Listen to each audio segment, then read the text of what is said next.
Hello friends, स्वागत है आपका अपने YouTube channel topper exam group में। तो आइए हम लोग इस वीडियो में करते हैं 27 नवंबर सेकंड शिफ्ट में पूछे गए मध्य प्रदेश पुलिस परीक्षा में गणित के बहुत क्वेश्चन करेंगे और मैं आपको बताने वाला हूँ कि किस टॉपिक से कितने प्रश्न आए थे। तो ध्यान से देखिए वीडियो को, और जो भी मेरे भाई बहन नए जुड़े हैं चैनल पर, चैनल को जरूर सब्सक्राइब कर लीजिए। आपको यहाँ फ्री वीडियो क्लास और बेस्ट ट्रिक उपलब्ध करवाई जाती है। देखिए फर्स्ट क्वेश्चन, सपोर्ट कीजिए और थोड़ा वीडियो को शेयर जरूर कीजिए। फर्स्ट क्वेश्चन है, देखिए दो वृत्तों की त्रिज्या क्रमशः 16 सेंटीमीटर और 4 सेंटीमीटर, तो उनके उभयनिष्ठ स्पर्श रेखा की लंबाई क्या होगी। तो देखिए जब इस तरह से बोले तो हम ये समझते हैं कि दोनों वृत्त आपस में स्पर्श कर रहे हैं, क्योंकि उनके केंद्र के बीच की दूरी नहीं दी गई है। ठीक है, तो इसका एक फॉर्मूला होता है सीधा सा, क्या लगाते हैं देखिएगा ध्यान से। ये हुआ, इसकी 4 हो गई, इसकी कितनी हो गई 16 हो गई। ठीक, और स्पर्श रेखा, ये स्पर्श रेखा एक है, तो इसकी लंबाई क्या होगी। तो इसकी लंबाई के लिए सीधे होता है 2√R1R2, 2√R1R2। ठीक है, मैं इसका बेसिक बहुत ही बढ़िया सरल भाषा में पढ़ाया हूँ, तो जो बच्चे अभी तक नहीं देखे हैं तो जाके वृत्त वाला वीडियो जरूर देखें। वृत्त के प्रश्न डेली पूछे जा रहे हैं। ठीक है, तो इसमें मान रख देंगे 2√1 का मान 16 दिया है, गुणे 1 का मान 4 दिया है R2 का। ठीक है, 16 चौको 64 हो गया, 2√64 होगा। 64 जब बाहर आता है, कहीं से रूट से बाहर आ जाता है 8 हो जाता है, तो इसका हो जाएगा 2 गुणे 8, तो इसका मान आ जाएगा 16 सेंटीमीटर। कितना हो गया 16 सेंटीमीटर इस स्पर्श रेखा की लंबाई हो गई। ठीक है, तो जिनको भी मैथ और रीजनिंग मजबूत करना है कम समय में, तो इस चैनल पे जितने भी वीडियो डले हुए हैं जाके आप लोग देख लीजिए। केवल वैसे क्वेश्चन करवाए गए हैं जो परीक्षा में पूछे जा रहे हैं। आपको बहुत ज़्यादा फायदा होगा, जाके एक बार ज़रूर देखिए। बहुत सरल भाषा में समझाया गया है सारी चीज़ों को। अगला प्रश्न देखिए ध्यान से, एक टाइपिस्ट 6 घंटे में 30 पन्ने टाइप करता है, तो 4 टाइपिस्ट 3 घंटे में कितने पेज टाइप करेंगे। तो इसके लिए एक फॉर्मूला जो लगता है टाइम और वर्क वाला, कि कितने टाइपिस्ट हैं। एक टाइपिस्ट है, कितने घंटे काम करता है। केवल काम नीचे रहेगा, बाकी सारी चीज़ ऊपर रहेगी। ठीक है, कितने घंटे काम करता है 6 घंटे काम करके कितना करता है 6 पेज टाइप करता है, मतलब इतना 30 पेज टाइप करता है, अर्थात 30 काम करता है मान लेते हैं। 30 को नीचे लिख देते हैं। ठीक है, अब ये क्या बोल रहा है, बराबर में लिखेंगे। अब पूछ रहा है इसी काम को कितना काम, अब बोल रहा है 4 टाइपिस्ट हैं। ठीक है, 4 टाइपिस्ट लिख दिए, कितने घंटे काम करते हैं 3 घंटे काम करते हैं, ऊपर लिख दिए। अब वो पूछ रहे हैं कितना पेज टाइप करेंगे, तो काम को हरदम नीचे लिखते हैं, तो नहीं मालूम तो एक्स लिख देते हैं। ठीक है, अब काटा पीटी कर लेते हैं। 3 से इसको काटेंगे 2 बार में, 2 से इसको काटेंगे 15 बार में। अब ठीक है, 15 का इधर तिर्यक गुणा हो जाएगा और एक्स का इधर तिर्यक गुणा हो जाएगा, तो इधर 1 बचा है, तो एक्स से कम एक्स हो जाएगा, और 15 चौको 60 हो जाएगा। 15 में 4 का गुणा होगा 60 हो जाएगा, मतलब यक्स का मान 60 आ गया। अर्थात ये 4 टाइपिस्ट 3 घंटे में 60 पेज अर्थात 60 पन्ने टाइप करेंगे। ठीक है, उत्तर ये होगा। इसी तरह से ये प्रश्न किए जाते हैं। चलिए अगला प्रश्न देखते हैं। नेक्स्ट क्वेश्चन क्या है। नेक्स्ट क्वेश्चन है आपका, देखिए ट्रेन संबंधित एक प्रश्न पूछा गया था। बोला था कि एक प्लेटफॉर्म की लंबाई 180 मीटर। ठीक है, ये प्लेटफॉर्म है 180 मीटर है। फिर बोला है तथा ट्रेन 120 मीटर की है, वह प्लेटफॉर्म को पार करने में 20 सेकंड का समय लेती है, तो ट्रेन की चाल क्या होगी। तो इस तरह के प्रश्न को क्या करते हैं, प्लेटफॉर्म की लंबाई प्लस ट्रेन की लंबाई को जोड़ देते हैं। प्लेटफॉर्म 180 मीटर, ट्रेन 120 मीटर, तो 180 और 120 कितना हो जाएगा, दोनों को जोड़ देंगे। 180 प्लस 120। बेसिक मैं सारी चीज़ें पढ़ाया हूँ, अब इसमें बेसिक नहीं पढ़ा सकता, नहीं तो वीडियो बहुत लंबा हो जाएगा। बट ये दूरी हो गई। चाल ज्ञात करने के लिए क्या करना पड़ना है, चाल बराबर होता है, चाल को एस से लिख देते हैं।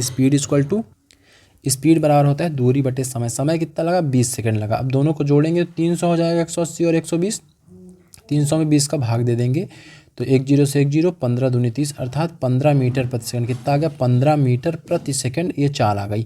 लेकिन इसमें पूछा था किलोमीटर प्रति घंटा में पूछा था, तो मीटर प्रति सेकंड को किलोमीटर प्रति घंटा में चेंज करने के लिए बेसिक जाके ज़रूर देखिए, यदि आपको ज़्यादा नंबर लाना है। तो बहुत छोटे वीडियो बहुत जल्दी समझ में आ जाएंगे। कितनी चाल आई 15 मीटर प्रति सेकंड, और इसको किलोमीटर प्रति घंटा में चेंज करने के लिए 18/5 से गुणा कर देते हैं। ठीक है, तो ये हो जाएगा किलोमीटर प्रति घंटा। ठीक है, तो 5 से कटेगा ये 3 बार में, और 3 से 18 का गुणा हो जाएगा, 18 3 54 किलोमीटर प्रति घंटा आपकी ये ट्रेन की चाल हो गई।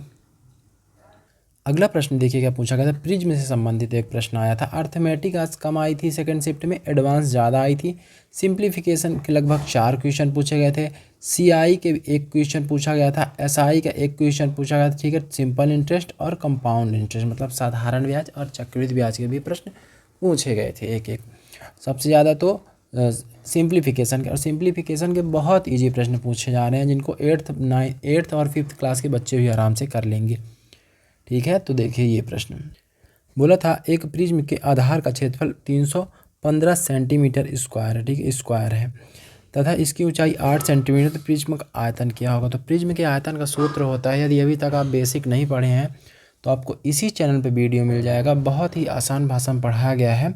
देखिए प्रिज्म का आयतन होता है वॉल्यूम बराबर, वॉल्यूम लिखते हैं, भी से भी बराबर होता है प्रिज्म के आधार का क्षेत्रफल, आधार का क्षेत्रफल गुणे ऊंचाई, आधार का क्षेत्रफल गुणे ऊंचाई होता है, ठीक है। आधार का क्षेत्रफल दिया गया है 315 गुणे ऊंचाई दी गई है 8 सेंटीमीटर क्यूब हो जाएगा, क्योंकि आयतन क्यूब में चलता है, ठीक है। अब इसका आप लोग गुणा कर दीजिए तो आपका उत्तर आ जाएगा, बस इतना करना था।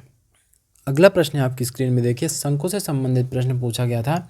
एक शंकु की तिर्यक ऊंचाई 29 सेंटीमीटर है तथा इसके आधार की त्रिज्या 21 सेंटीमीटर है, तो इसकी ऊंचाई क्या होगी? देखिए ऐसा शंकु होता है, ठीक है। शंकु क्या होता है? एक पिरामिड का भाग है, ऐसा होता है।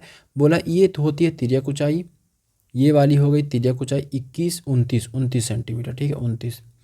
आधार की त्रिज्या, आधार होता है वृत्ताकार, आधार की त्रिज्या हो गई 21 सेंटीमीटर, ठीक है। अब ये ऊंचाई होती है तो यहाँ एक ट्रिपलेट बन जाता है। ट्रिपलेट आप लोग समझते होंगे, यदि त्रिकोणमिति पढ़े होंगे, ये यहाँ बनता है 90 डिग्री कोण। तो यदि ये 29 है और ये 21 है तो ये ऑटोमेटिक 20 सेंटीमीटर हो जाएगा, क्योंकि 20, 21 और 29 का एक ट्रिपलेट बनता है समकोण त्रिभुज में, ठीक है। तो इसकी ऊंचाई एच बराबर हो जाएगा 20 सेंटीमीटर उत्तर, ठीक है। इतने एजुकेशन थे, बस आपसे थोड़ा सा कॉन्सेप्ट बेसिक जरूर आना चाहिए। अगला प्रश्न है आपकी स्क्रीन में देखिए, रेडियन में चेंज करने के लिए पुनः दिया गया था डिग्री को, तो 240 डिग्री। अब क्या दिया था यहाँ पास, ये तो क्लियर जानकारी नहीं हुई है, ये मैं खुद से लाऊं, लेकिन प्रश्न डिग्री को रेडियन में चेंज करने के लिए दिया गया था। तो ये एक प्रश्न डेली पूछा जा रहा है। तो मैं अभी आपको सुबह सुबह एक वीडियो दिया था, छोटा सा वीडियो है, जाके देख लीजिए, पूरा आपका ये कॉन्सेप्ट क्लियर हो जाएगा। डिग्री को रेडियन में, रेडियन को डिग्री में कैसे चेंज किया जाता है, ठीक है। देखिए ध्यान से, डिग्री को रेडियन में चेंज करने के लिए सीधे क्या करना होता है, पाई बाई 180 का गुणा कर दीजिए, पाई बाई 180 का गुणा कर दीजिए, बस और कुछ नहीं करना होता। अब जो कटे उसको काट दीजिए, इसको 0 से 0 कटा, 6 से कटेगा 3 बार में, 6 से कटेगा 4 बार में, ठीक है। तो इसका मान आ गया 4 पाई बाई 3, बस यही उत्तर है। अगला प्रश्न है आपकी स्क्रीन में देखिए, एक समचतुर्भुज का, चलिए एक छोड़िए, टाइपिंग मिस्टेक। समचतुर्भुज का एक विकर्ण 40 सेंटीमीटर तथा दूसरा विकर्ण 30 सेंटीमीटर है, तो उसका क्षेत्रफल क्या होगा? तो आज प्रश्न चतुर्भुज से पूछ लेगा, समचतुर्भुज से ध्यान से जरूर पढ़िए। समचतुर्भुज भविष्य में आने वाले शिफ्टों में जरूर आएगा, आज एडवांस पुनः बढ़ा दिया गया है, ठीक है। और लेकिन ईजी है, टेंशन लेने की ज़रूरत नहीं है। आप मेरे चैनल पे जितने वीडियो डाले हैं, अगर उसको देख के जाते हैं एग्जाम देने, तो 100% आपका मैथ रीजनिंग में बहुत बढ़िया नंबर आएगा। देखिए इसका सीधा सा सूत्र होता है 1/2 दोनों विकर्णों का गुणनफल। समचतुर्भुज का क्षेत्रफल का सूत्र होता है 1/2 गुणे दोनों विकर्णों का गुणनफल। तो पहला विकर्ण 40, दूसरा विकर्ण 30, बस गुणा कर दिए, यही होता है सूत्र। तो इसको काट देंगे 20 बार में, तो 20 × 600, 600 सेंटीमीटर में है तो सेंटीमीटर स्क्वायर, ठीक है। ये आ गया आपका समचतुर्भुज का क्षेत्रफल। अगला और लास्ट क्वेश्चन है इस वीडियो का देखिए, एक बैग में 5 काली और 5 लाल गेंदें हैं। एक काली गेंद निकालने की प्रायिकता क्या होगी? तो केवल काली गेंद निकालना है, तो काली 5 है, 5 में से एक निकालेंगे 5C1 बटे, अब कुल लिखते हैं, ऊपर संभावित आंकड़े, नीचे कुल आंकड़े। कुल आंकड़े कितने हैं? 10 है ना, 5 काली 5 लाल, 10 में से एक निकालना है, ठीक है। तो 5C1 का मतलब 5, 10C1 का मतलब 10, इसको काट देंगे, एकदम सरल में लिखा जाता है, 1/2 उत्तर हो जाए, कितना हो गया? 1/2 सही उत्तर हो गया आपका, ठीक है। तो इस वीडियो में इतना ही, उम्मीद है आपको सारी चीज़ें समझ में आ गई होंगी। चैनल को सब्सक्राइब कर लीजिए, आपको एकदम सटीक एनालिसिस दिया जाता है। वीडियो को ज़रूर शेयर कीजिए, सपोर्ट कीजिए, और मैथ रीजनिंग की वीडियो तो जाके ज़रूर देखिए, इस चैनल पे आपको बहुत गजब की ट्रिक मिलने वाली है, मैं बार बार बोलता हूँ ना। चलिए मिलते हैं अगले वीडियो में, जय हिंद।